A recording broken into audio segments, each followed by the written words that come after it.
le texte. Et je ne sais pas si vous avez déjà reçu le SMS du cours, on va parler donc d'un philosophe qui s'appelle Henri Bergson, et que je vais, si vous voulez, un petit peu citer, qui pourra, apporter, on va dire, une pierre à l'édifice dans la compréhension de cet épisode qui s'appelle la Tour de Babel. Alors, très rapidement, avant donc d'aborder le vif du sujet, vous amenez donc en tête de document le verset qui est donc un des premiers versets de la paracha de la semaine de la paracha de Noach. Et ce verset nous dit la chose suivante, que, comme tout le monde le sait, Hachem a décidé d'en finir avec une humanité qui s'est corrompue, et il décide d'effacer l'humanité, à part un embryon d'humanité qui est représenté par Noach, son épouse, ses 3 fils et ses 3 brus. Il décide, Vayimach et Taïkoum, d'effacer l'humanité. Donc il y a cet embryon d'humanité qui va être sauvé dans une fameuse arche, cette fameuse arche de Noé, qui ne contenait pas simplement que ces 8 personnages, elle contenait aussi beaucoup d'échantillons d'animaux, beaucoup, tous les oiseaux, beaucoup d'oiseaux, et aussi donc une 3e partie, il y avait 3 étages. Étage supérieur, c'était les 8 personnes, étage du milieu, c'était les animaux, toutes les formes d'animaux, d'oiseaux, ainsi de suite, et dernier étage, c'était ce qu'on appelle les poubelles. Une croisière qui a duré à peu près 1 an, pas à peu près 1 an exactement, et ça va être donc l'îlot de sauvetage pour ces 8 personnes et pour le reste de la population au niveau des animaux. Alors, le texte de la Torah nous dit la chose suivante, c'est l'injonction divine, Vezeh asher ta'aseota, et voici comment tu la feras. Vous avez donc toujours à droite la traduction française. Shalosh me'ot ama orech hateva, 300 amot, 300 coudées, ça fait à peu près 150 mètres. Une coudée, c'est un demi-mètre, 50 cm à peu près. Donc 300 coudées la longueur, Chamishimama rorva, 25 mètres de large, et Ushloshim amakomata, et 30 coudées de hauteur, c'est-à-dire 15 mètres de haut. Donc on a 15 mètres de haut, on a 25 mètres de large, et on a 150 mètres de long. Ça fait pas un grand zoo, ça. Ouais, 150 mètres de long, c'est pas très grand. 25 mètres de large, c'est tout petit. Et dedans, il faut imaginer qu'il y avait donc toutes les espèces, toutes les sous-espèces parmi les animaux, parmi les oiseaux. Donc, il y a un miracle qui s'est mis en place ici. Je ne veux pas parler de ça pour l'instant. Ce qui m'intéresse, c'est de lire ce verset tel que le Baal Shem Tov, un des maîtres de la Chassidoute, le propose. Il fait la remarque suivante. Si nous prenons les mesures qui sont données ici, qui sont donc 300 au niveau des coudées, ensuite on a 50 au niveau de la largeur et 30 au niveau de la hauteur. Vous savez qu'il existe une correspondance dans la Torah entre les chiffres et les lettres. Ouais, ce n'est pas les chiffres ou les lettres, c'est les chiffres et les lettres. C'est-à-dire que chaque lettre correspond à un chiffre. Le Aleph correspond, ce qu'on appelle la Gematria, à 1, Bet, 2, Yud, 10, Kaf, 20, Lamed. Alors là c'est intéressant. Si je prends le correspondant de Shalosh Me'ot de 300 en lettres, ça donne quoi pour les férus parmi nous? C'est quoi l'équivalent du 300? C'est la lettre Shin, exactement. Donc on a 300. Ensuite on a Chamishim, donc 50, c'est équivalent à quelle lettre? Le Nun, très bien. Et ensuite on a Shloshim, c'est équivalent à quelle lettre? Lamed. Donc si je les reprends ces lettres, on a le Lamed, on a le Shin, et on a le Nun, qui fait, nous dit le Baal Shem Tov, Lamed, Shin, Nun, ça fait Lachon, qui veut dire la langue. La langue, oui. La langue française, c'est Lachon Atzarfati.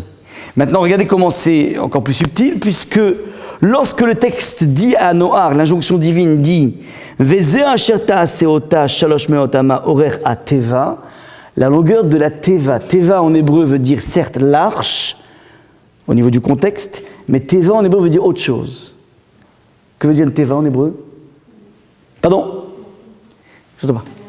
Alors, ça c'est avec un tête, là c'est avec un tav. C'était la feinte, c'était faux amis. Le mot, merci. Le mot, donc littéralement est marqué ici, tu te feras un mot avec un langage. Sous-entendu, le Baal Shem Tov est en train de nous proposer une lecture sous-jacente de cet épisode du sauvetage par une arche physique, en nous montrant qu'il y a ici un enjeu radical au niveau du lachon, au niveau du langage. Petite parenthèse, le fils essentiel, on va dire, de Noach, compte tenu des événements, un des fils de Noach s'appelle Shem. Littéralement, c'est Shem. Et Shem veut dire en hébreu le nom. Il y a ici, encore une fois, un troisième élément qui met en exergue le fait qu'il y a toute une problématique du langage, du nom, du vocable, des mots, qui est en train de se tramer dans cet épisode incroyable de l'arche. Et pourquoi vous avez dit Sem? Parce que ça vous fait penser aux Sémites. Effectivement, nous descendons tous, en tout cas, le peuple juif descend de Shem, puisque Shem est l'ancêtre d'Abraham, et fondamentalement, on va donner donc cette souche qui s'appelle les Sémites. Être un antisémite aujourd'hui, vous n'avez pas besoin simplement de regarder des images, la base essentielle de l'antisémitisme, c'est d'aller à rebours, de ne pas être d'accord avec la façon que nous avons de porter un nom sur une chose. On n'a pas la même définition, on n'a pas le même dictionnaire. Regardez à quel point aujourd'hui, on voit à quel point les nations ont une hypocrisie assez incroyable lorsqu'il s'agit d'une guerre qui est menée par, un chaotique qu'Israël. Alors, on ne fait pas cas des victimes, parce que fondamentalement, il y a un droit de ce qu'on appelle de légitime défense, mais ce droit de légitime défense est à géométrie variable, puisque c'est valable pour la France, mais pour Israël, non. Non, pour Israël, alors fondamentalement, ça s'appelle un État israélien qui se défend, ça s'appelle quelqu'un qui attaque des pauvres personnes, des femmes enceintes, ainsi de suite. C'est que, quelle est la base du problème? Cette hypocrisie jaillit à partir d'un problème de définition. On a un enjeu absolument essentiel ici. Shem est celui qui portera un regard essentiel sur les choses par rapport à ses autres frères. Ham qui veut dire la chaleur, qui va avoir un regard sur les choses passionnel et pulsionnel. Et Yéfet qui va porter un regard sur les choses qui s'appelle un regard esthétique, sur les formes. Donc on a ici, d'entrée de jeu, derrière toute cette histoire, une problématique qui concerne le langage. C'est une des raisons pour laquelle je vous ai amené ici un texte de Bergson qui va nous mettre en exergue de façon magnifique, avec toute cette plume géniale, à quel point dans la vie, il est difficile de porter un nom sur une chose. Donc on va lire ensemble, si vous voulez, ce texte de Bergson. Je vous le lis ici. Enfin, donc c'est un texte qui est connu, qui se trouve dans un livre qui s'appelle Le Rire, et qui dit la chose suivante. Enfin, pour tout dire, nous ne voyons pas les choses. Ouais, pour les nouveaux arrivants, n'hésitez pas à prendre le document, sinon ça va être compliqué. Merci beaucoup. Pour tout vous dire, nous ne voyons pas les choses même. Donc on a une certaine opacité à pénétrer le secret des choses. Nous nous bornons, dit Bergson le plus souvent, à lire des étiquettes collées sur elles. Les choses sont appréhendées à partir d'une sorte d'étiquetage. Cette tendance, nous dit le philosophe, issue du besoin, s'est encore accentuée sous l'influence du langage. C'est-à-dire le langage est là pour nous permettre, d'un point de vue technique, de fonctionner. Regardez ce que dit le philosophe, car les mots, à l'exception des noms propres, désignent des genres. Oui, par exemple, si, nous voyons un animal passer dans la rue, je donne un exemple, alors certains pourront appeler ça un chien, donc c'est un chien, mais celui à qui appartient l'animal, il sera extrêmement gêné de dire que c'est un chien, parce que pour lui c'est Milou. Et Milou, c'est pas un chien, pas un genre. Milou, c'est Kélev, nous dit la Shana Kodesh, la langue de la création, nous dit Kélev, c'est comme son cœur. C'est-à-dire, il a tissé une telle relation avec son chien qu'il est attaché à lui. Donc je ne peux pas le circonscrire à un genre chien. Donc on est obligé de fonctionner avec un langage technique, mais qui d'une certaine façon trahit de façon radicale tout un univers de sentiments, un univers de sensations. Ce que dit ici le philosophe. Et ce ne sont pas seulement des objets extérieurs, ce sont aussi nos propres états d'âme qui se dérobent à nous. dans ce qu'ils ont de personnel, d'originellement vécu. Par exemple, quand nous éprouvons de l'amour ou de la haine, quand nous nous sentons joyeux ou tristes, est-ce bien notre sentiment lui-même qui arrive à notre conscience avec les 1000 nuances fugitives et les 1000 résonances profondes qui en font quelque chose d'absolument nôtre? Qui peut porter un véritable mot sur une sensation d'amour ou de dégoût? Extrêmement dur. On a énormément de mal à trouver les mots pour cela. Nous serions alors, nous dit Bergson, tous des romanciers, tous poètes, tous musiciens, oui, pour pouvoir véritablement être capables de donner le mot juste. Mais le plus souvent, nous n'apercevons de notre état d'âme que son déploiement extérieur. Ouais, tu dis, j'ai mal au cœur. Mais être capable de véritablement définir exactement ce qui se trame, on a énormément de mal. Il faut être un poète pour pouvoir le dire. Nous ne saisissons de nos sentiments que leur aspect impersonnel. Ouais, j'ai mal, j'en ai ras-le-bol, ouais, je ne la sens pas. Ouais, mais ce sont des mots, ce qu'il appelle des étiquettes, c'est-à-dire qu'en fait, ça ne veut rien dire. Ouais, je ne me sens pas, ça ne veut rien dire. Et on s'assoit sur un divan, on va essayer de voir exactement qu'est-ce qui se passe. Là, je ne sens pas. Oui, vous comprenez qu'on passe notre vie à naviguer avec des sortes d'étiquettes, mais d'une certaine façon qui nous rendent étrangers à notre propre sentiment. Nous ne saisissons de nos sentiments que leur aspect impersonnel, celui que le langage a pu noter une fois pour toutes, parce qu'il est à peu près le même, dans les mêmes conditions pour tous les hommes. On est dans une sorte de généralité. Ouais. Ah, c'est trop mignon. C'est trop mignon, mais t'as rien dit là en disant c'est trop mignon. T'as jamais, mis en branle tout ton sens de l'esthétique, tout ton sens du beau, rien. Trop mignon. Ça s'arrête là. Ouais, donc c'est extrêmement pauvre. Ainsi, jusque dans notre propre individu, l'individualité nous échappe. Nous nous mouvons parmi des généralités et des symboles, comme en un champ clos, où notre force se mesure utilement avec d'autres forces, et fascinés par l'action, attirés par elle pour notre plus grand bien, sur le terrain qu'elle s'est choisi, nous vivons dans une zone mitoyenne entre nous, entre les choses et nous, extérieurement aux choses, extérieurement aussi à nous-mêmes. Voilà donc un petit peu ce constat extrêmement subtil, extrêmement lucide de Bergson, qui vient mettre en exergue le fait que le langage lui-même a créé cette étrangeté par rapport aux choses et par rapport à nous-mêmes. Mais le langage est obligatoire, on ne peut pas faire autrement, on est obligé de fonctionner dans la vie. Ouais, si tu veux faire du business, tu es obligé d'avoir un langage par rapport à ça. Si tu veux, éduquer tes enfants, tu es obligé d'utiliser un langage aussi.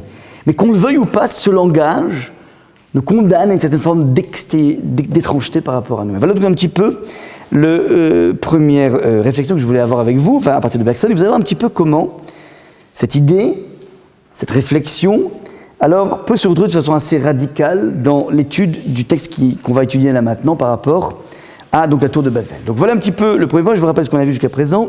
On a juste dit que les maîtres de la Chassidoute, le Baal Shem Tov, veut nous donner une lecture par le prisme du langage. Tout ce qui se trame autour de Noar est lié à ce qu'on pourrait appeler une recherche de langage, un retour vers une recherche de langage. Et ça, c'est donc le premier point. Et le deuxième point, on a vu à quel point donc un grand philosophe moderne, donc du début du XXe siècle, pointait du doigt la difficulté qu'engendre le langage dans l'étrangeté dans laquelle nous nous trouvons par rapport aux choses et par rapport à nos propres sentiments. Alors maintenant, donc, je vous propose de lire le texte. Ce sont que 11 versets qui vont parler de la tour de Babel. Et rappelez-vous que la tour de Babel va se traduire notamment par une confusion des langues. Et c'est une des raisons pour laquelle je vous ai amené ce texte de Bergson. Je vous dis tout de suite. Alors, le texte commence en disant la chose suivante. « Ele beneshem, le mishpechotam, le ilshonotam, be'artzotam, le goyem » Vous avez fait le numéro 31. Donc, tels sont les descendants de Shem, l'arbre sémite, selon leur famille et leur langage, selon leur territoire et leur peuplade. Voilà, donc ici, je ne vais pas montrer le texte qui précède, mais le texte nous a parlé un petit peu de toute la saga de M. Shem, qui a eu des enfants et des petits-enfants, des petits-enfants. Donc on a tout un déploiement de la population à partir de cet arbre qui a été constitué par Shem. Et on peut imaginer qu'en fonction des endroits, chaque famille va trouver son langage, nous dit le texte. Donc chaque personne se différencie par sa famille, par son vocable, son dialecte, Be'artzotam dans chacun des pays, chacune des terres, les goyéhem, et dans chacune des peuplades. On a ici donc le phénomène classique de déploiement d'une population. Premier verset. Le verset nous dit la chose suivante, Elem Mishpechot ben Noach, les Toldotam, voici donc les familles de Noach selon leur filiation, Oume Elem Ifridu Agoyim Be'eretz Achar Amaboul, et à partir donc de cette souche de Shem, Ham et Yefet, ces trois souches, alors le monde est venu se déployer à travers la map monde. Voilà donc ce que nous dit le texte. Le verset d'après, le suivant, Vayikol haaretz safa achad v'dvarim achadim. Et toute la terre avait une même langue, ou dvarim achadim et des paroles semblables. Voilà ce que nous dit ici le texte. On marque une pause et on essaie de se poser la question. Quel est le problème ici? Pardon? Les paroles semblables. En quoi c'est un problème? Semblable, ça veut pas dire. Ça sous-entend que c'est pas la même Alors, chose. avant d'aborder cette deuxième expression, parole semblable, qu'est-ce qu'on entend par là? On va voir qu'il y a trois lectures possibles dans Rashi.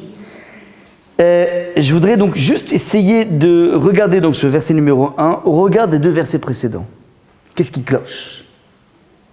Une même langue et des paroles semblables. D'abord, c'est redondant.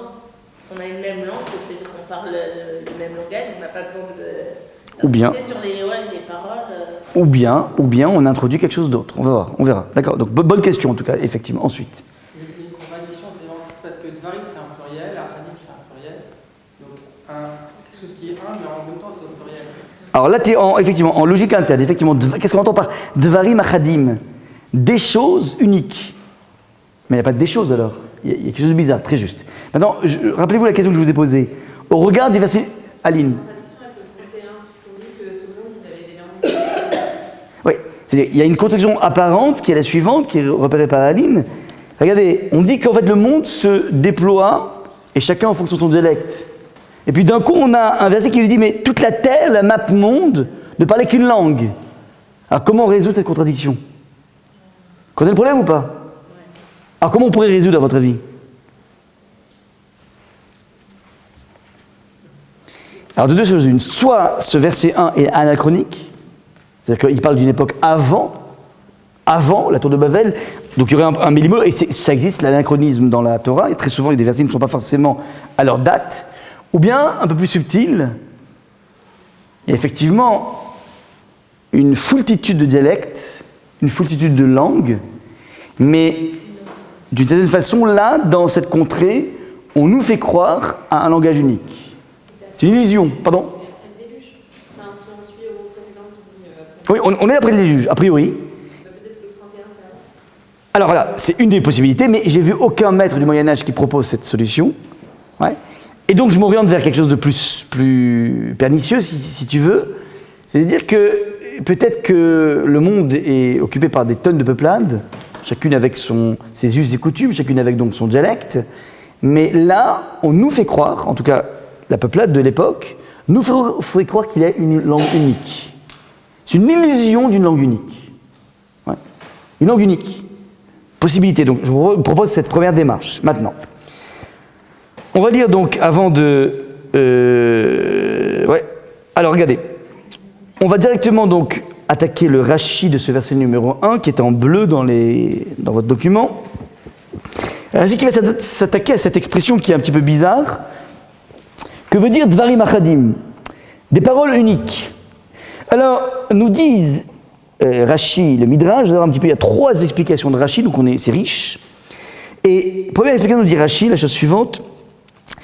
C'est quoi Dvarim Achadim? Ils sont tous venus avec un même dessein. Ça veut dire, il y avait un langage unique, et il y avait ce qu'on appelle Dvarim Achadim, ça veut dire un consensus. Il y a eu une pensée consensuelle qui s'est mise en place, et ils ont dit Dieu n'avait pas le droit, donc c'est quoi le point, la pensée sur laquelle ils se sont accordés? Dieu n'avait pas le droit de s'attribuer de manière exclusive le monde supérieur. Montons au ciel et faisons-lui la guerre. D'où l'histoire de cette tour de Babel, qui serait une sorte de lampe de lancement, pour faire la guerre au bon Dieu. Mais qui est motivé par quoi? Par un principe de consensus de la population qui décide de se rebuffer contre le bon Dieu. Ouais. C'est pas normal que alors, de façon très simple, on est contemporain un petit peu de Nimrod, de Abraham, et il y avait un débat très classique de l'époque, tout le monde était d'accord que Hachem a créé le monde. Ouais, il n'y avait aucune personne qui avait une quelconque pensée avant Aristote que le monde est le fruit du hasard, ça n'existe pas. faut attendre moins 300 avant de voir germer dans le monde une idée à partir duquel peut-être que Dieu n'existe pas. Mais avant ça, tout le monde savait qu'Hachem a créé le monde. Il y avait un horloger, un gendarme, peu importe. Et, comment dire, la pensée qui était le point de divergence entre Nimrod et Abraham, c'était, certes, Dieu a créé le monde, maintenant qu'est-ce qu'il fait du monde? Est-ce qu'il interfère encore dans la nature, ou bien il s'est retiré et il a laissé à l'homme une sorte de location-gérance? C'est à l'homme de tout gérer. Et c'est là que se trouve le point d'achoppement entre Abraham et Nimrod. Et donc là, il y a une sorte de volonté de dire, écoute, maintenant tu ne t'occupes plus de nous. Nous gérons. La situation est sous notre gestion. Tu n'as pas à interférer en permanence. Ça, c'est le premier mouvement, mais c'est quelque chose de consensuel. Dvarim achadim. On a créé un consensus. Deuxième explication, nous dit Rashi. C'est quoi Dvarim achadim? Des paroles achadim sur, comment dire, sur l'unique. Nous dit Rashi, des paroles s'adressant à l'unique, Echad. On va, comment dire, se rebiffer contre, c'est quoi l'unique de l'époque? C'était Abraham. Consensus non pas contre Hachem, mais contre Abraham. Deuxième explication. Il reste des feuilles, n'hésitez pas pour les personnes qui sont arrivées. Ouais, sinon ce serait compliqué. Maintenant, troisième explication, nous dit Rashi, c'est la plus cocasse. Ils ont dit, c'est quoi Dvarim achadim? Des paroles, comment dire, chad veut dire coupante. Vous savez pourquoi coupante? Le monde subit un cataclysme comme cela a été le cas lors du déluge, donc ils sont contemporains, ils sont post-déluge, pardon, ils ne sont pas contemporains, mais ils sont post-déluge. Oui. Donc ce sont les générations de l'après-déluge. Et ces personnes ont fait un calcul en disant, c'est marrant, il y a eu la création du monde en l'an 0. Ensuite, 1656 ans après, il y a le déluge, donc c'est en plus 1656. Et ils en déduisent donc qu'il y a une sorte de fréquence, à partir de deux dates, tu peux créer un intervalle. Et ils disent, il y a apparemment donc une sorte de cyclité dans le monde. Tous les 1656 ans, le monde s'écroule. Alors, ils ont proposé, nous allons donc nous construire des remparts pour soutenir le firmament. Ça veut dire le firmament a tendance à exploser tous les 1656 ans. Pour éviter ce phénomène naturel du déluge, alors nous allons mettre une attelle au ciel. Et donc la tour de Babel n'est pas, faites attention, une lampe de rancement pour faire la guerre à Dieu, comme dans beaucoup de lithographies, vous pourrez voir donc dans beaucoup dans la littérature, enfin dans le monde de la peinture, vous verrez beaucoup de thèmes où vous voyez donc cette tour, une sorte de tour de Pise comme ça qui est en train de se construire, et puis vous voyez des personnes qui veulent faire la guerre à Hachem, qui seraient donc, en fonction des deux premiers sens qui sont marqués par Rashi ici, le troisième sens inclut quelque chose d'assez bizarroïde, assez Walt Disney, une croyance, c'est incroyable, ça veut dire quoi? T'as vu en plus ils n'ont pas vu deux fois le même phénomène se répéter, c'est-à-dire s'ils avaient vu par exemple qu'en plus 1656 il y a eu le déluge, et puis en plus, aidez-moi, 3312, ouais, c'est ça? 3312 ouais, entre 1312, ils voient aussi un déluge, ils disent, ah, tiens, c'est marrant, on a ici deux phénomènes qui sont répétés à un intervalle égal. Force est de constater peut-être qu'il y a quelque chose qui se passe ici. Non, à partir d'un seul point, ils déduisent une règle, et ils disent, eh ben, on va maintenant se prémunir par rapport à cette possibilité que le déluge, s'abatte encore une fois sur la terre. Donc on va essayer, au travers de cet exposé, de comprendre ce troisième sens de Rashi. Les premiers sont assez simples, le troisième a l'air complètement farfelu, et ça va être un petit peu ça qu'on va essayer d'attraper. Ouais. Est-ce qu'on est clair jusque-là ou pas? Je déroule le texte sous vos yeux pour voir un petit peu la suite. Or, verset numéro 2, en émigrant de l'Orient, les hommes avaient trouvé une vallée dans le pays de Sénar, et s'y étaient arrêtés. Ils se dirent l'un à l'autre, ça, préparons des briques et cuisons-les au feu, et la brique leur tint lieu de pierre et le bitume de mortier. Ils dirent, allons, bâtissons-nous une ville et une tour dont le sommet atteigne le ciel, faisons-nous un établissement durable pour ne pas nous disperser sur toute la face de la terre. Le Seigneur descendit sur la terre pour voir la ville et la tour que bâtissaient les fils de l'homme, et il dit, voici un peuple uni, tous ayant une même langue, donc c'est validé par Hachem. C'est ainsi qu'ils ont pu commencer leur entreprise, et dès lors, tout ce qu'ils ont projeté leur réussirait également. Or ça, paraissons, et ici même confondant leur langage, de sorte que l'un n'entende pas le langage de l'autre. Le Seigneur les dispersa donc de ce lieu sur toute la face de la terre, les hommes ayant renoncé à bâtir la ville. C'est pourquoi on la nomma Babel, parce que là, le Seigneur confondit la langue. Babel, Balal en hébreu, veut dire confondre, mélanger de tous les hommes, et de là l'Éternel les dispersait sur toute la face de la terre. Voilà donc un petit peu rapidement ce qui s'est passé. Donc une tentative qui avorte, enfin qui est bloquée par Hachem, malgré une position consensuelle de la population. Et la punition d'Hachem n'est pas de détruire comme il l'avait fait pour l'époque de Noach. L'attitude d'Hachem est tout simplement, va tout simplement obliger donc les individus à confondre leur langue et les disperser. Voilà un petit peu ce qui se passe ici au niveau du texte. Est-ce qu'on est, au moins clair sur les éléments essentiels? Oui? Oui? Alors, je vais reprendre le texte en hébreu maintenant pour essayer d'être à l'écoute de toutes ce qu'on va appeler les onomatopées du texte. Je vais dire tout de suite, regardez. Dans verset numéro 3, le texte nous dit Vayamru ish el rehu, chacun a dit l'un à l'autre, Abba nilbena levenim, venons, et nilbena levenim, qu'est-ce que vous entendez ici? Nilbena levenim. Pardon? Bon, il faut comprendre bien, c'est-à-dire, ce qu'on peut voir là-dedans, nilbena, c'est le verbe, levenim sont des briques. Donc on va construire des briques, ouais. Nilbena levenim. Mais ce qui est intéressant ici, c'est que il y a une recherche d'onomatopée. Nilbena, la ben en hébreu, littéralement, c'est en fait, laver. Et effectivement, pour faire une brique, il y a peut-être un mélange de ciment et d'eau, je ne sais pas comment ça fonctionne, mais nilbena levenim, on entend les mêmes mots. Je continue. Venisrefa lesrefa. Alors c'est donné en français par et cuisons-les au feu, mais on n'entend pas l'onomatopée, mais en hébreu c'est assez fort. Venisrefa lesrefa, et cuisons-les au cuiseur. Donc si je devais traduire en français le texte, ça donnerait la chose suivante. Allons briquer des briques et cuisons-les au cuiseur, et résultat des courses, vateilahem à levena les aven, et la brique est devenue une pierre, levena les aven, on entend les mêmes mots. Ve'achemar ayalahem les chomer. Alors ils traduisent par et le bitume est devenu du mortier, mais alors il n'y a aucun charme en français, en tout cas il n'y a aucune onomatopée, mais ça donne, et je sais pas, le bitume est devenu un bitan, je sais pas comment on dirait, en tout cas, on n'a pas les mots, hein, je dis des barbarismes, mais ce qui est important ici, c'est qu'apparemment le texte de la Torah est en train de faire des jeux d'onomatopée. C'est une remarque que je vous fais ici, en lisant en hébreu. Je continue. Vayamru Abba nivne lano ir umigdal verosho bashamaim. Donc on va construire Donc une fois qu'ils ont maîtrisé le processus de la brique et du mortier, alors maintenant on peut aller plus loin, on peut construire un building. Donc ils proposent donc de créer cette fameuse tour, dont la terre va arriver jusqu'aux cieux. Venasse lanu shem. Et c'est pas que la tour, on va se faire un nom. Faites attention, on se fait un nom. Alors non, un renom, effectivement. Ouais, c'est pas un nom, mais c'est un renom. Il y a une idée de renom, encore une fois, on joue avec cette notion du Shem. Peine la faute, ça peine de peur qu'on soit tous dispersés à travers la terre. Donc, à votre avis, c'est quel type de renom qui nous permet d'éviter d'être dispersés? Ils vont devenir un peuple à part entière. Mais pourquoi? En quoi la tour elle aide? C'est une œuvre particulière. Une tour Eiffel. C'est l'union, ouais. Plus que ça, tout simplement, ça veut dire de peur qu'on soit dispersés de partout. Ça va les unir.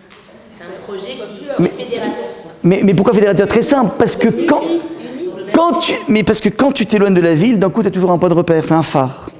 Ouais, c'est un principe de phare, oui. Donc c'est une tour qui permet d'être un phare, où que tu sois, et dès que tu la quittes un peu trop des yeux, alors tu comprends que tu es trop loin. Donc ça te permet d'être fédéré autour de ce projet, ce point commun. Je continue, donc à ce moment-là, Kadosh Baruch Hu descend pour voir cette ville et cette tour que les individus ont construite. Et Hachem s'exprime, et ça c'est intéressant, ce point essentiel dans le verset numéro 6. C'est un peuple uni et une seule langue, les coulam pour tout le monde. C'est positif ou c'est négatif ça? C'est positif puisque c'est consensuel, puisque finalement on a quitté la guerre de tous contre tous qu'on a connue durant le déluge. On se trouve maintenant vers un nombre bon du consensus. Donc a priori ça doit être positif. Et pourtant Hachem, et il dit voilà, et avec ce consensus ils ont commencé à bâtir ça. Mais je ne peux pas leur laisser faire ça. Question pourquoi? Comment? Pourquoi? Exactement pourquoi? Tout fait, c'est la question. Si tu vois qu'il y a un consensus et que finalement l'humanité a compris qu'il faut se liguer. Alors quel est le problème? Pourquoi tu fais avorter ce projet? Abba Nerda, donc Hachem descend, Venavla Sham Sfatam, Asher Lo Yishmeu Ish Sfatreu, on va confondre leur langage de façon à ce que personne puisse, comprendre l'un avec l'autre. Et la punition n'est pas encore une extermination comme ça a pu se faire au niveau du déluge, mais ça, c'est une confusion des langages. Vayafetz Hashem et Misham, al pene kol haaretz, vayachadelu livnot ha'ir, al ken kara shema Babel. Donc on va appeler cette contrée Babel, qui rappelle l'idée de Balal, Babel, Balal. Encore une fois, un jeu d'onomatopée. Ou Misham efitzam Hashem, al pene kol haaretz, Hashem les a. Alors maintenant, voilà un petit peu ce qu'on a comme verset. Pose maintenant donc une étude que j'avais réalisée avec un ami, le Rav Moshe Grandstein. Je vous propose deux lectures possibles de ce même passage, qui vont toutes, s'axer, ces deux lectures, sur la définition de Dvarim Achadim. Donc le point central de toute cette paracha, c'est Safar, une seule langue, et qui génère au Dvarim Achadim des paroles uniques. Alors, la première démarche, c'est la démarche du Netziv, un grand maître du début du XXe siècle, Rabbi Natan Zvi Berlin. Et la deuxième, c'est ce qu'on a inventé, en fait, ce qu'on a trouvé, avec Machavota, pardon. Une seule question, c'est passé. Alors, j'ai laissé la traduction là-bas. On verra qu'il y a plusieurs, il y a un prisme de solutions. Ouais, il y a plusieurs possibilités. Rachi en donne trois possibilités. Achadim, ça veut dire contre, soit Hachem, soit Avraham, soit Udvarim Achadim, ça veut dire, c'est l'idée d'un pic, c'est cette fameuse attelle que l'on va mettre au niveau du ciel. Donc c'est déjà trois possibilités du Achadim. Ouais. On en verra, une quatrième en fin de parcours. Ouais, la dernière possibilité, je vous donne une quatrième possibilité. Allez. Alors, ce que je vous dis là maintenant, c'est un truc assez classique pour expliquer l'histoire de ce qui s'est passé à Bavel. L'idée qu'il y ait une safa achad, ça veut dire, alors qu'on a bien précisé qu'il y avait plein de dialectes, c'est que fondamentalement, on est en train de mettre en place ce qui s'appelle,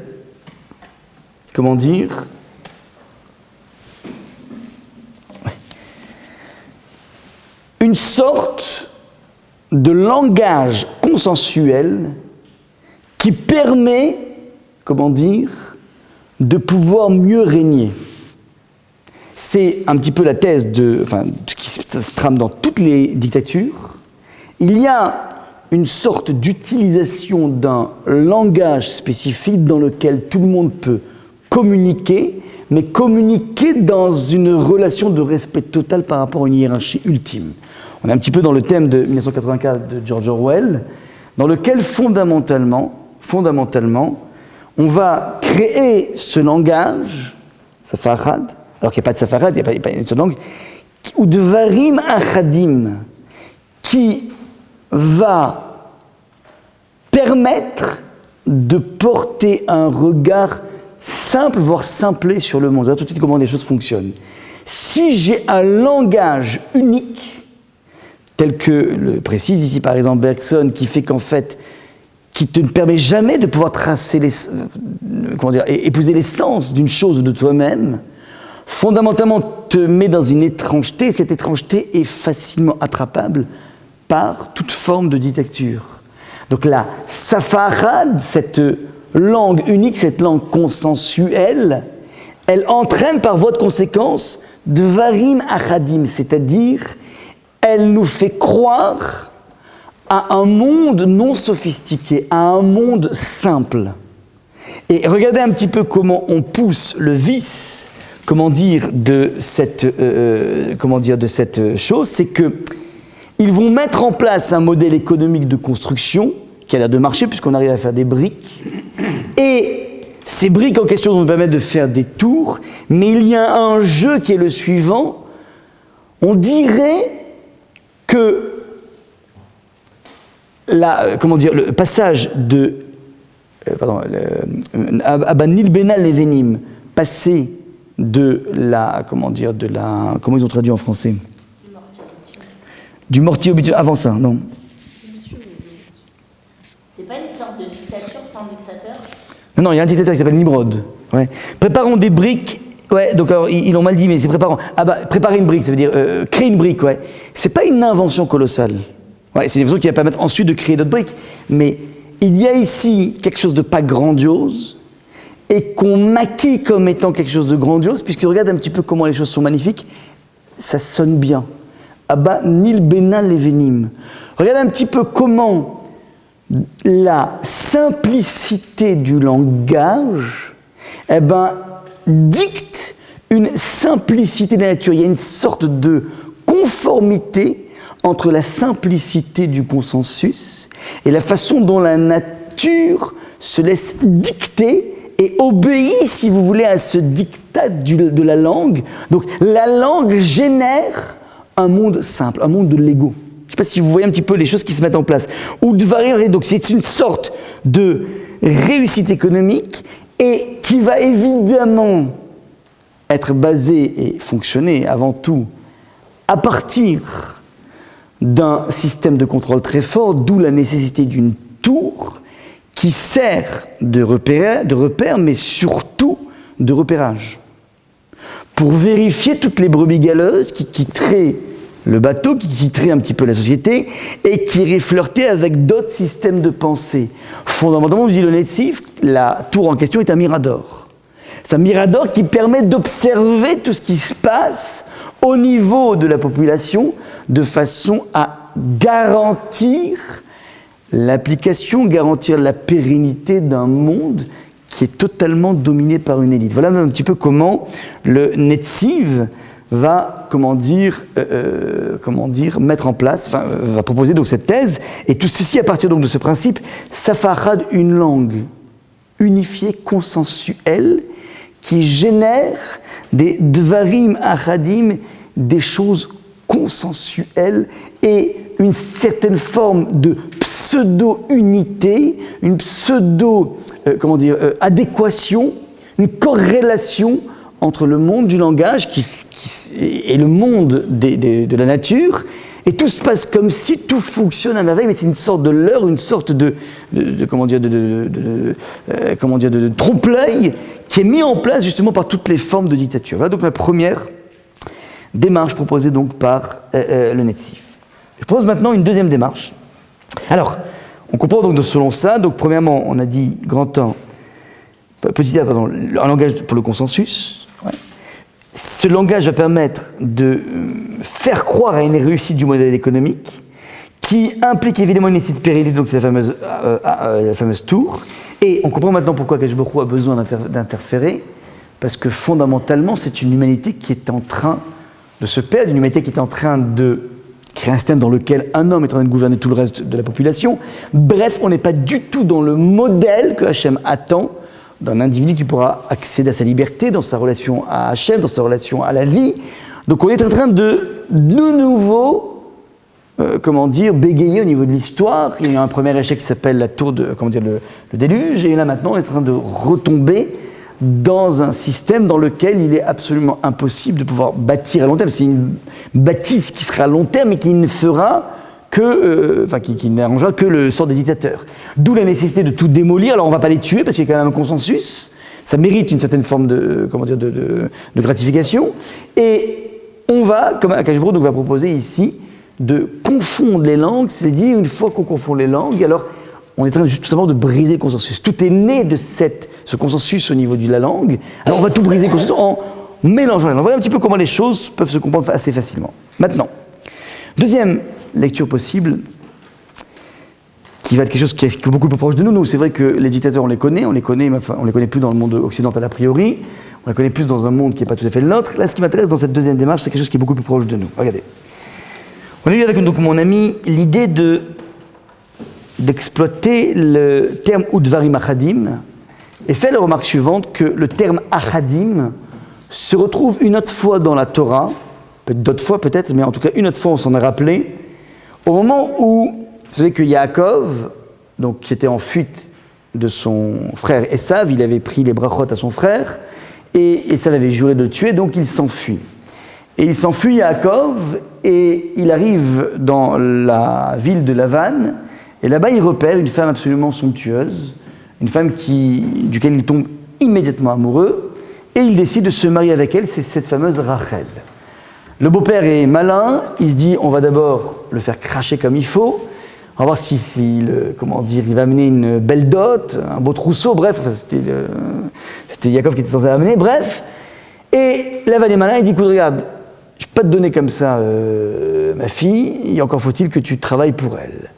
Et donc, il lui impose quelque chose qui est dur, c'est-à-dire de travailler pendant 7 ans. Donc, il lui donne sa fille, mais à condition que tu travailles pendant 7 ans. Donc, il doit travailler, il donne pas encore, il travaille, et au bout de 7 ans, il est censé se marier avec Rachel. Maintenant, vous connaissez l'histoire, subterfuge, au bout des 7 ans, il lui refile Léa. Une fois qu'il se rend compte, il dit mais moi je voulais Rachel, ah mais non ça se fait pas, c'est l'aîné, ça se fait pas chez nous. Bref, il dit ok, je re-signe pour 7 ans. Alors il donne tout de suite Rachel, donc il a eu Léa et Rachel en même temps, mais paiement à crédit, ça veut dire qu'il est censé faire encore 7 ans. Bon. Maintenant, c'est intéressant, au moment où où Yaakov évoque cet épisode, il dit à Josué, la Torah nous dit à Josué, verset numéro 20, Vayavod Yaakov berachel sheva shanim. Yaakov, il a bossé, il a lutté, et c'était un labeur terrible. Il passait son temps à garder des brebis, des chèvres, dans la chaleur de l'été, dans la fraîcheur de l'hiver. Bref, c'était complexe. Et il nous dit le texte, Vayavod Yaakov berachel sheva shanim. Il a lutté, enfin, il a travaillé pendant 7 ans. Vayu be'enav keyamim achadim. Et c'était à ses yeux keyamim achadim comme quelques jours. Il était tellement épris de Rachel que 7 ans s'est passé comme une lettre à la poste. Quelques jours, ouais. Tellement il était mu par cet amour, par ce désir. Ouais. Donc pour lui, c'était keyamim achadim, comme quelques jours. À partir de cette définition qui est marquée dans la Torah, achadim, achadim désigne donc le quelque, que très peu. Ouais. Alors j'injecte, si vous voulez, cette définition dans notre dossier. Et donc ça me donne la chose suivante, donc je reprends le verset numéro 1, vous avez sous les yeux. Vaïkol Haaretz, la terre, était donc Safaecha d'une seule langue, ou Devarim Achadim, une seule langue qui ne génère que quelques paroles. Devarim sont des paroles, pas des choses. Premier sens, on a vu, c'était des choses. Là, c'est des paroles.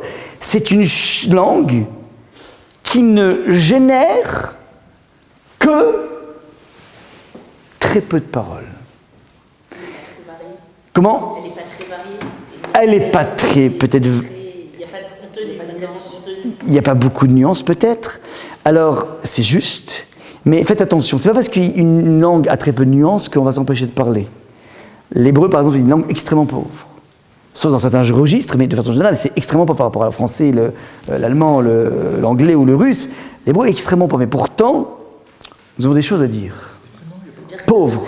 La Shona Kodesh, pardon. Ça va vers l'idée du consensus. On sait tellement où on veut aller qu'il y a peu de mots, mais on va direct. Alors, 2 secondes. Un objectif, quoi. 2 secondes. Dvarim Achadim, dans le consensus, c'était un consensus contre quelque chose. Là, on vient juste dire quelques paroles. On n'est pas en train de dire que ces paroles sont dangereuses, ces paroles sont mauvaises. On ne fait qu'une description du fait que c'est une humanité qui se comprenne tous, puisqu'on parle tous la même langue. Et c'est une humanité qui est unie, puisque c'est un groupe. Oui, ils disent, Aban, venez, on va créer quelque chose, on va faire quelque chose. Donc il y a une notion d'unité de ces individus, mais ces individus, comment dire, ne parlent pas beaucoup. Il n'y a que très peu de paroles qui émergent de eux. Alors, on s'est posé la question, quand est-ce dans la vie, lorsque des personnes s'entendent, nous sommes en guerre, c'est pas un monde belliqueux, génèrent que très peu de paroles. Quand est-ce qu'on voit ça, pardon ? Ils s'entendent très bien, normalement. Paradoxalement, quand ils s'entendent très bien, alors rapidement, et c'est le cas d'un couple par exemple, rapidement, un couple vit beaucoup avec des non-dits. Oui ? Il vit beaucoup avec des non-dits. Encore une fois, donc c'est pas un univers belliqueux, c'est qu'on se connaît tellement bien, mieux que ça. Pardon ? On se connaît tellement bien qu'on n'a pas besoin de parler. On aurait presque on pourrait se dire qu'on n'aurait pas besoin de parler. C'est exactement ça, ce vers quoi je veux arriver. Donc, c'est un monde de personnes qui s'entendent, mais qui ne génèrent que très peu de communication, parce que finalement, tout fonctionne à merveille. Pas besoin de parler, pas besoin d'en rajouter. Ouais, les choses fonctionnent. Alors, au début, dans un couple, bon, bah, évidemment, on tchatche beaucoup parce qu'il faut établir une communication. Il faut établir un langage, il faut établir un répertoire. C'est-à-dire qu'on a une culture différente, on a des codes différents, tout est différent. Donc, on le met en place. Mais une fois que le langage a été mis en place, alors, a priori, ben voilà, c'est Dvarim Achadim. Maintenant, regardez comment c'est intéressant, toujours dans cette image du couple. Alors, il ne génère que très peu de paroles, et apparemment, c'est ça qui est gênant. Et on va voir pourquoi c'est tellement gênant de générer très peu de paroles. Pourtant, c'est quelque chose qui réussit, puisque regardez un petit peu. C'est un système dans lequel il y a de la production qui se crée. Plus que ça, il y a même une réussite franche. Ça s'appelle une tour, on crée une tour, un shem, un nom. Et faites attention, la tour s'appelle le shem, le nom. La tour joue le rôle d'un ersatz du langage. C'est un produit de remplacement. La tour s'appelle le shem. On n'est plus dans la dynamique du mirador, hein, oubliez. On est dans la dynamique, la démarche qui consiste à dire, que nous pouvons envisager que la tour remplace le nom, le langage. C'est quoi les tours dans un couple? C'est notre réussite. Les enfants qu'on a mis au monde, les enfants qu'on a réussi à bien marier, qu'on a bien réussi à bien éduquer, qu'on a réussi à bien marier. Et puis, arrivent des tonnes de couples. Je rencontre de plus en plus. La soixantaine, au Hachem, ils ont tout réussi. Ils ont une bonne santé financière, la santé physique, bon, ça ne dépend pas d'eux, mais enfin, disons qu'ils tiennent bien la route. Ils ont bien marié leurs enfants. Et puis, ils arrivent. Pardon ? Mais je crois avoir entendu, enfin, je subodore. Et puis d'un coup, et vous savez, il y a de plus en plus des couples qui, après avoir donc marié de façon très très bien leurs enfants, ont envie de divorcer. Mais je regarde, les rabbins sont remplis de ce... Et pas parce qu'il y a un dérapage de dernière minute avec la secrétaire du coin. Parce qu'on n'a plus rien à se dire. Et pourtant on a tout réussi. On touche ici du doigt ce point-là. Nous parlons la même langue, c'est-à-dire on a mis en place quelque chose, on a réussi ce qu'on a mis en place, et nous avons des tours.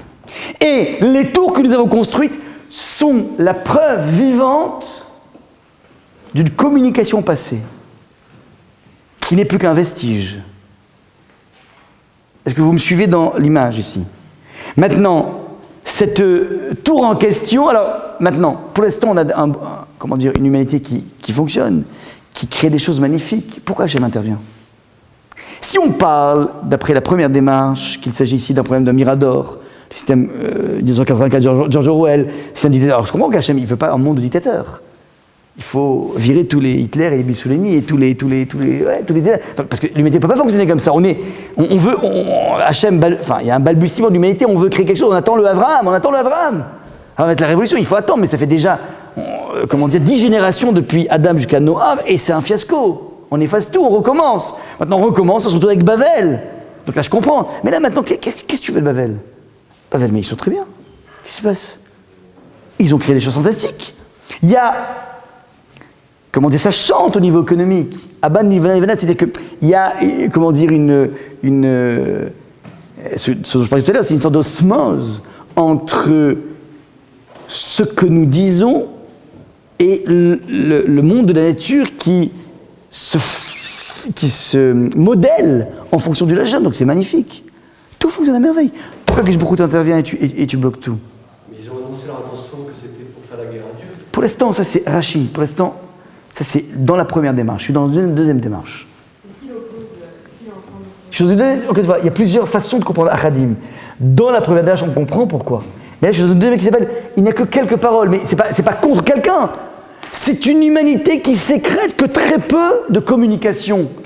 Mais ça, c'est pas qu'ils en veulent à Dieu. Ils ne veulent pas faire la guerre à Dieu.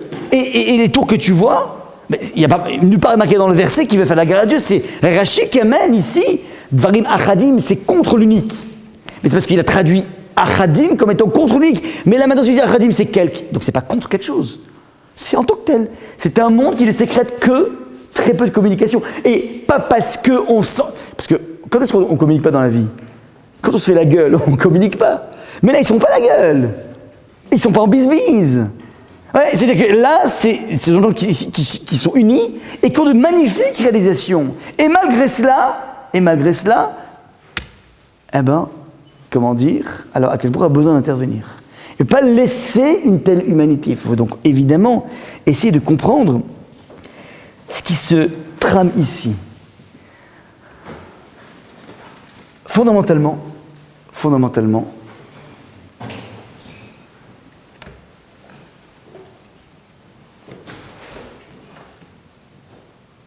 s'inscrire dans un monde de production. Et la plus grande des productions de parents, c'est évidemment des enfants.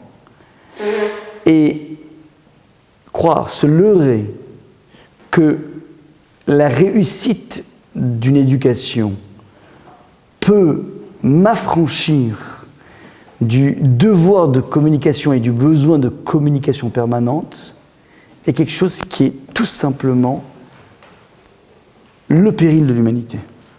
C'est ce que veut nous dire ici le texte. C'est pour ça qu'Hachem intervient, c'est-à-dire, vous ne croyez pas en la dynamique d'une communication, quelle que soit l'étape de votre vie, quel que soit le brio de vos réalisations, c'est révélateur du fait que fondamentalement, vous n'avez pas de croyance en la parole. De façon corrélaire, le troisième sens de Rashi qui nous dit qu'une fois tous les 1656 ans, le déluge s'abat, donc nous allons mettre une attelle, c'est là qu'on va essayer de comprendre ce Rashi. On pourrait poser la question, mais je ne comprends pas, mais Akadosh Baruch Hu a juré qu'il n'y aura plus de Maboul. Il a fait un arc-en-ciel, un brit, une alliance avec Noach, et cette alliance est là pour marquer le fait qu'Hachem ne détruira pas de façon totale. Il peut détruire de façon locale, mais pas totale. Sodome a été détruit, Gomorrhe, 5 villes de Sodome et Gomorrhe ont été, mais jamais global. Donc ça veut dire quoi qu'ils mettent une attelle pour ne pas qu'il y ait un nouveau déluge. C'est révélateur du fait qu'on ne fait plus confiance en l'expression orale d'Hachem.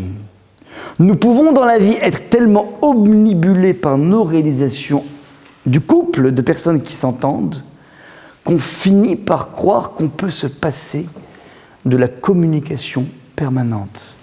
Or, cette communication permanente est ça ce qui s'appelle la vie d'un individu.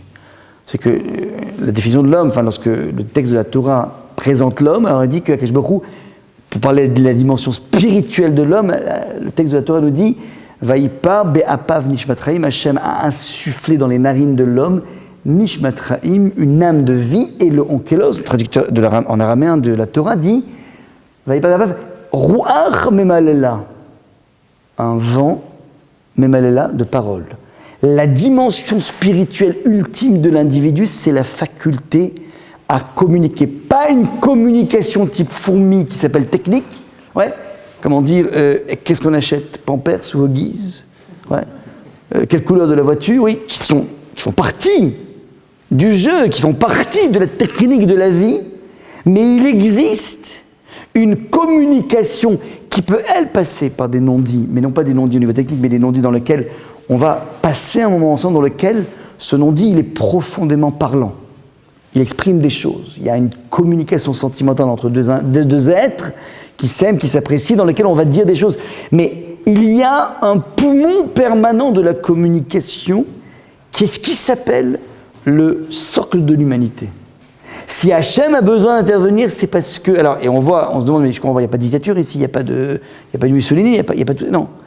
Il y a ici un danger essentiel, et on a dit depuis le début que tout le prisme de cette histoire, cette histoire est vu par le Baal Shem Tov comme étant, comment dire, une notion de langage. Ça veut dire, il existe une langue de la Lashon HaKodesh, et en tout cas, et peu importe la langue que tu utilises, c'est une langue qui doit petit à petit créer des choses indépendamment de toutes les raisons techniques que tu peux avoir. Et c'est quelque chose qui est un poumon permanent. Lorsque, je me rappelle, j'avais vu un jour une biographie de Rabbi Akiva Eger, qui était certainement le plus grand maître de son temps à l'époque, au XVIIIe siècle, mais il a réussi à dépasser plusieurs siècles. Avec Eger, il n'y a pas un texte du Talmud aujourd'hui dans n'importe quel yeshiva, dans n'importe quel centre d'études, qui n'est pas, décrypté, qui n'est pas, analysé, si vous voulez, par les commentaires de Rabbi Akiva Eger. Et ce maître raconte qu'il donnait ni plus ni moins que 32 shiurim par semaine. Il y a une cadence de 32 cours par semaine, il donnait dans tous les domaines de la Torah, les plus complexes et les plus techniques. Et il dit sur lui-même qu'il parlait plusieurs heures avec son épouse chaque jour. À une époque où il n'était plus en train de gérer les soucis de Pampers et l'Église, c'est-à-dire qu'il existe entre deux êtres une nécessité permanente de s'exprimer, de s'épancher, de parler, et c'est là que se loge de façon radicale toute la réussite de l'individu. Donc c'est là que tout se loge ici. Akadosh Baruch Hu intervient, qu'est-ce qu'il va faire comme punition? Qu'est-ce qu'on a vu dans le texte? Quelle est la punition que donne Hachem? Il va rendre leur langage. Il va créer et briser le consensus du langage pour les obliger à quoi? À retrouver les vertus de la communication. Si j'arrive plus à parler avec un Chinois, il faut que je me débrouille.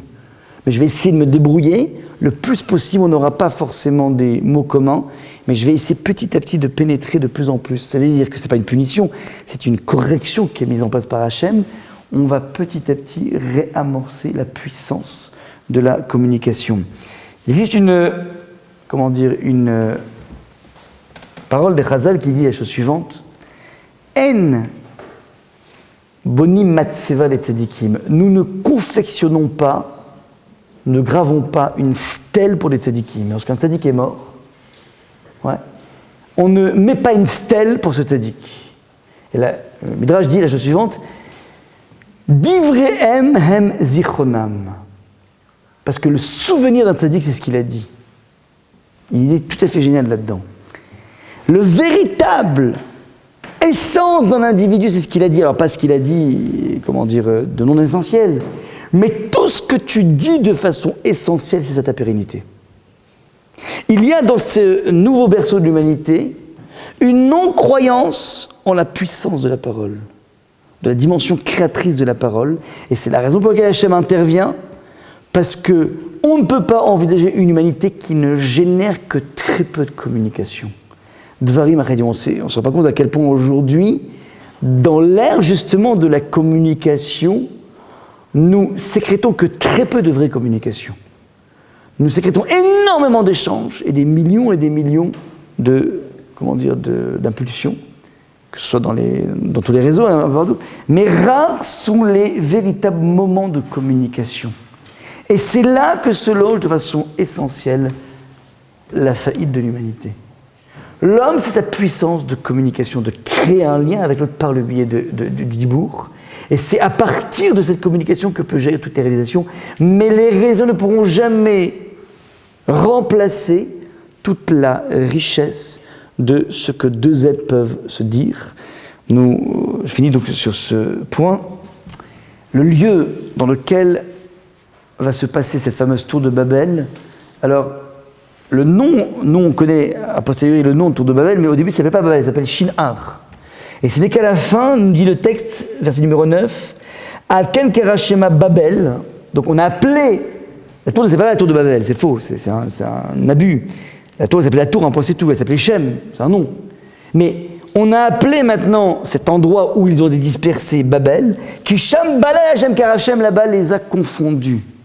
Alors c'est très intéressant, Babel va jouer un rôle essentiel pour l'histoire du peuple juif. C'est quoi Babel?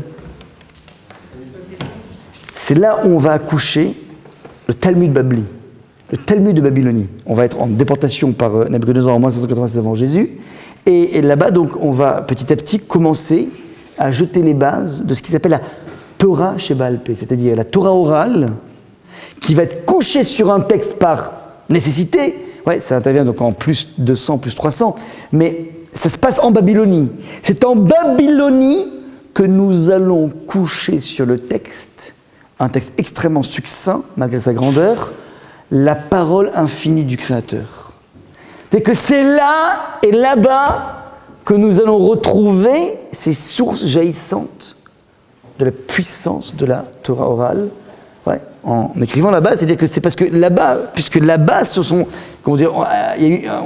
Akadosh a créé une renaissance de la parole. Alors, c'est là-bas qu'on a, si vous voulez, peut-être le terrain, le terreau favorable pour tout simplement mettre en place un tout nouveau mode de communication, qui va amener les Juifs, à travers les siècles, dans cette principe de l'étude de la Torah qui se fait, je ne sais pas si vous avez toujours remarqué, la Torah se fait toujours dans un brouhaha terrible. La fois que j'ai mis les pieds dans une yeshiva, je me dis, mais c'est pas possible, je suis allé dans une yeshiva qui s'appelle Poniovitch à Bnei Brak, il y avait 1500 Bachorim qui s'arrachaient la figure sur un texte de Gemara. Je dis, mais j'ai une question, qui s'arrache la figure, ça ne me gêne pas, c'est pas grave, c'est bonne guerre. Mais comment on fait pour se concentrer? J'avais tellement été habitué aux ambiances, bibliothèque de Sainte-Geneviève, à côté du Grand, je ne sais pas si vous connaissez. Je me rappelle, c'est le malheur de déplacer la chaise, tout le monde me regardait. Je ne sais pas pourquoi, qu'est-ce qui se passe? La chaise fait un petit peu de bruit. Je dis, comment on peut se concentrer? Je comprends. Et tu te rends compte en fait que non, que justement, même dans le brouhaha, puisque le brouhaha te permet justement de pouvoir comprendre, que la Torah n'est pas une matière, mais au contraire, une source vieillissante. Et donc c'est par le biais de la parole et de l'expression et de la formulation que tout va pouvoir jaillir. Nous sommes les héritiers de Shem. Shem, c'est celui qui porte un nom aux choses, qui va réfléchir et qui va se battre sur la définition des choses. L'étude de la Torah, c'est en permanence un combat de définition des choses. N'importe quelle page du Talmud, n'importe quelle référence de Rashi, n'importe laquelle, on essaie de donner une définition des choses, d'approcher l'essence des choses. Ça, c'est l'enjeu essentiel d'un juif. C'est la raison pour laquelle on a toujours les nations à nos trousses, parce qu'ils refusent de porter un regard essentiel sur les choses. Ce qu'eux, ils appellent l'amour, j'appelle ça, l'enfer. Ce qu'eux, ils appellent l'enfer, j'appelle ça, le paradis. Bref, on est toujours dans un problème d'homonie, ça veut dire que, d'homonyme, pardon. C'est-à-dire que ce qu'ils placent dans l'amour, moi, je place quelque chose de tout à fait différent. Ce décalage permanent provient du fait que ça fait des siècles, ça fait des millénaires que nous travaillons le monde de l'expression orale. Ça, c'est exactement ce qui se trame ici. Je m'adresse s'il y a des questions, n'hésitez pas. Ben. On peut interpréter le Rashi, en fait, en disant que la première situation, ils ont voulu s'opposer à Dieu et à la guerre. Ouais. Ce qui explique ça, c'est deux possibilités.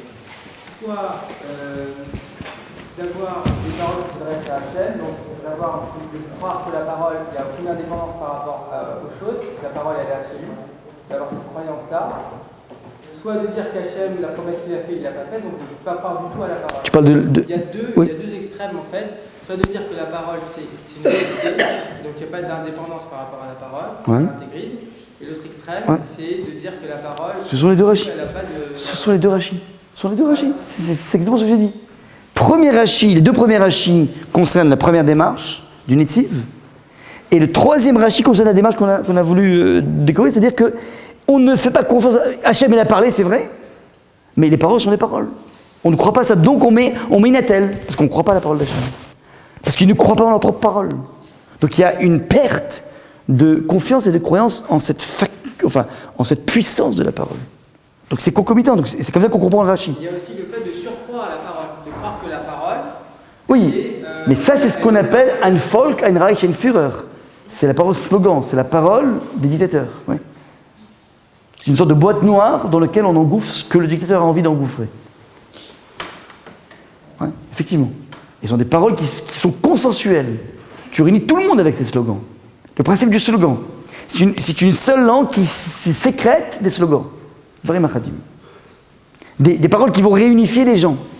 Et tous les gens font ça, liberté, égalité, fait partie de cela. Alors c'est vrai que c'est pas la dictature qui est derrière. Oui. Mais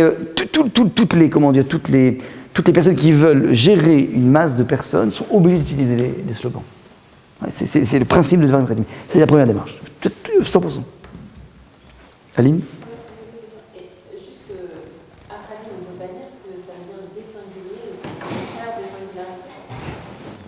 J'ai pas compris. Achadim, on ne peut pas traduire par des singuliers. Des paroles singulières ? Non, mais Echad, c'est comme une unité, donc au pluriel, c'est comme des singularités. Des paroles. Et qu'est-ce que tu voudrais dire par là ? Je sais pas. Pourquoi pas ? Vas-y, mais qu'est-ce que tu veux ? Non, mais ça serait dans ce cas contraire. Ça serait que ce ne serait pas unifié, mais au contraire, ça serait une langue unique, mais au final, des paroles qui sont singulières et donc qui sont des échos différents propres à chacun. Désolé, ça marche par intimité. Nouvelle démarche, 5e démarche, super. Je sais pas, il faut que j'explore. Vous avez une autre question ?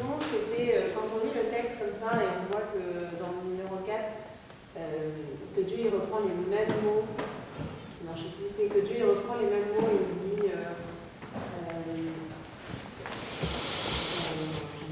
si, il dit Hava Nehedar Ve'enav Lacham. Ouais. En plus, il dit au pluriel. Il dit, on a l'impression que c'est vraiment le miroir. Il dit on va allons-y, descendons. Ah, tu dis le Abba, le Batogène, il a la même. Il est dans le miroir, ouais. Très juste. En fait, moi je comprends pas la fin si vous pouvez l'expliquer parce qu'il dit si je les laisse comme ça, ils vont tout réussir. Ouais. On a l'impression que je vais tout casser. Ça fait un peu genre Prométhée, quoi. Ouais. Prométhée enchaîné, ouais. Mais oui, parce qu'en fait, dans les deux démarches, c'est la fin de l'humanité. Soit par la dictature, soit par le. Ils disent parce que ça va réussir. Je dois arrêter ça. Oui, parce que c'est un modèle qui est pérenne. La dictature est un modèle super pérenne. Regarde aujourd'hui toutes les dictatures qui existent. C'est pérenne. Si tu n'as pas une intervention divine, c'est pas l'ONU qui va s'en charger. Tu vois bien. Si Dieu n'intervient pas, tu peux rien faire.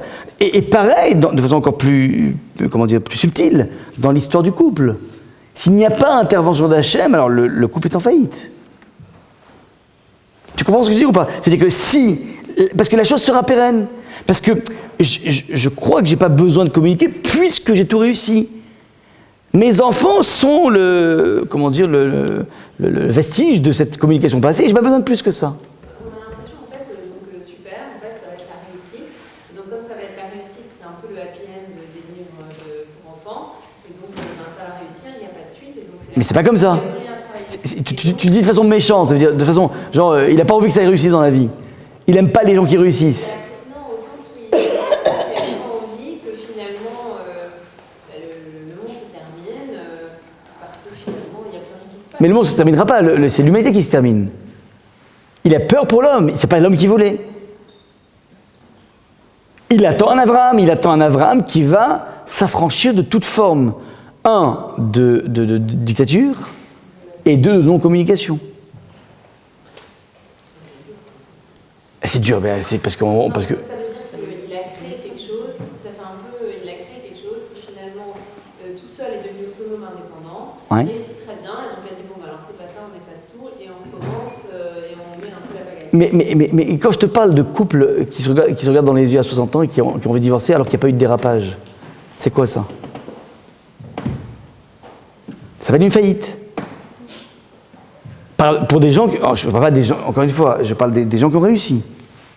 C'est une faillite, et il y en a plein. Bourré.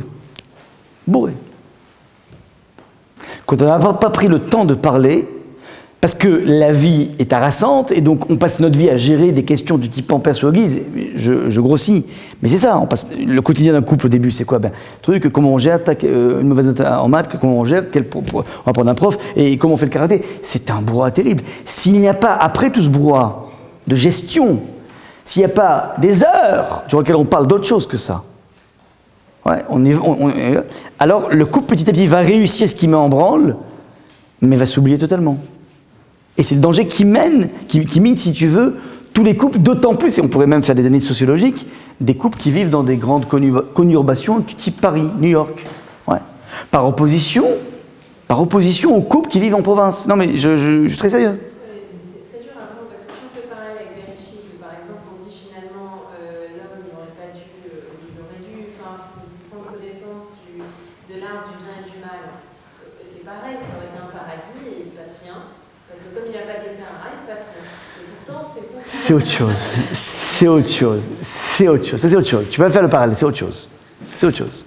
Nous sommes après la faute, donc on va gérer maintenant notre pulsion par rapport aux fautes, par rapport aux envies, par rapport à beaucoup de choses. Et dans ce post-Adam, post-consommation du il faut petit à petit faire grandir l'humanité. Ça veut dire que finalement, le fait qu'ils parlent peu, qu'ils ont besoin de peu communiquer, ça ne se fait pas à Hachem, parce que du coup ils se suffisent de ce peu, ils ne vont pas avancer et ils vont vers la destruction. Ça avance, les enfants avancent, mais cette non-croyance en la puissance de la parole est la faillite totale de la non-communication. Ils ne méritent pas d'exister finalement, quelque part. Alors, non, ils n'ont pas été tués, il les a obligés à communiquer.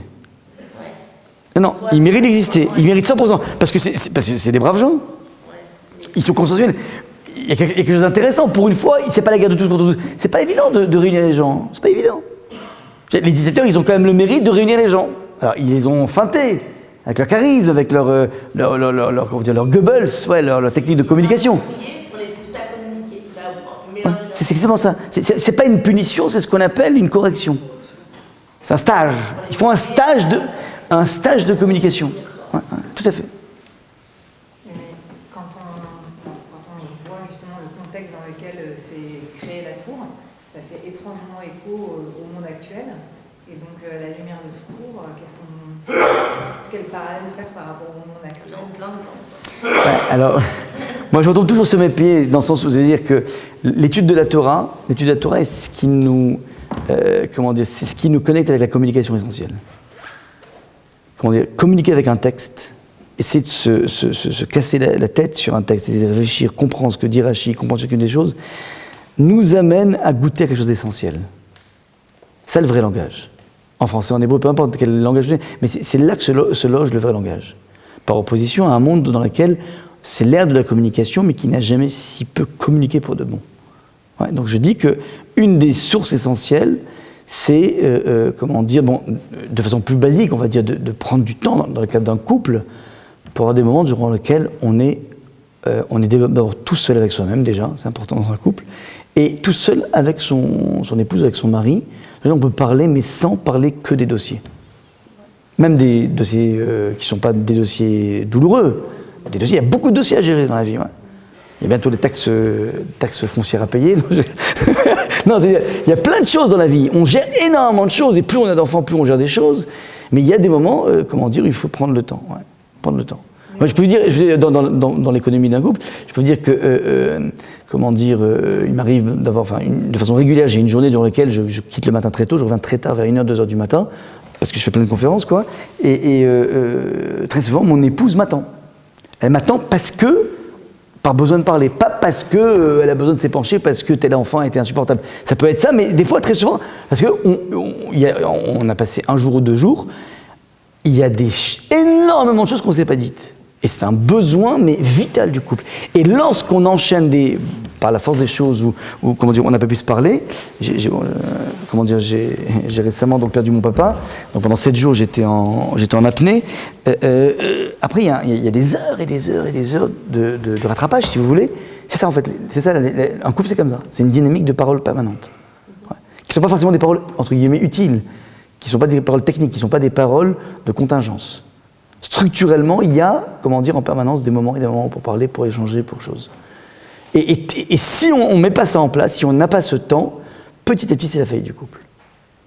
Et je parle de gens qui sont des gens honnêtes, qui ont envie d'avancer, qui ont envie de... donc je ne parle pas de personnes qui veulent